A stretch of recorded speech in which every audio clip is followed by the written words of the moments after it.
আপনি যেদিন মরবেন সেদিনও মানুষ ভাত খাবে।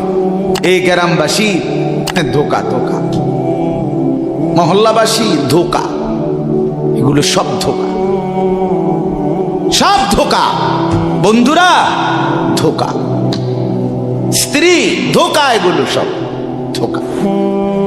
সব ওই রাত্রে খানা খাবে, আপনারে দাফন করে আসে। আরো বেশি খাইব মানুষের ঘরের থেকে যাইতে আইনা ভাত খাওয়া। আও সারাদিন কাঁদছেন আমনে, শরীর দুর্বল হয়ে যাব খানা না খাইলে।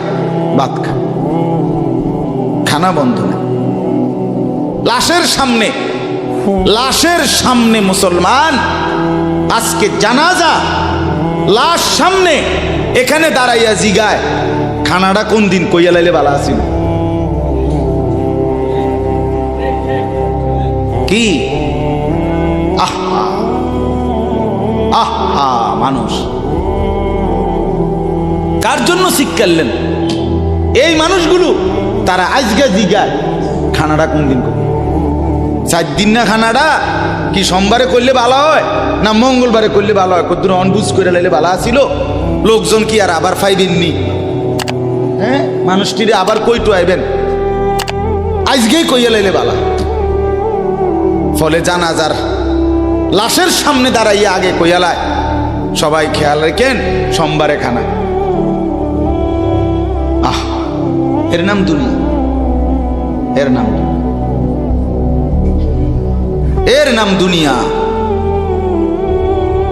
এই জন্য দুনিয়া বড়ই সার্থক।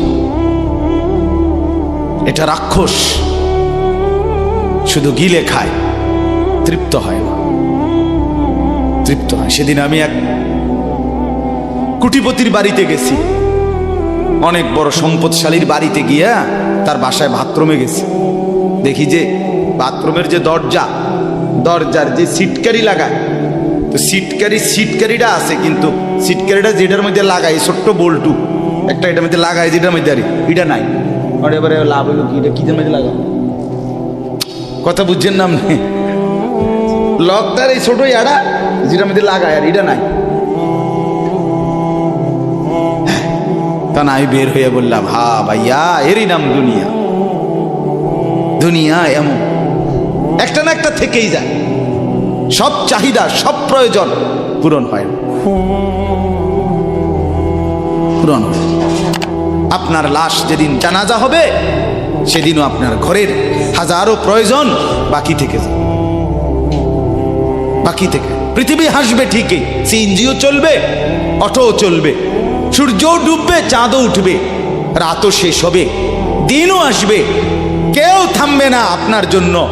আপনি শুধু চলে যাবেন একা কবর, কেউ থামবে না। এরে বাপ, কেউ থামবে না। ছেলেরা আজকে বন্ধুর পাল্লায় পড়ে নষ্ট হয়ে যাচ্ছে। আহ,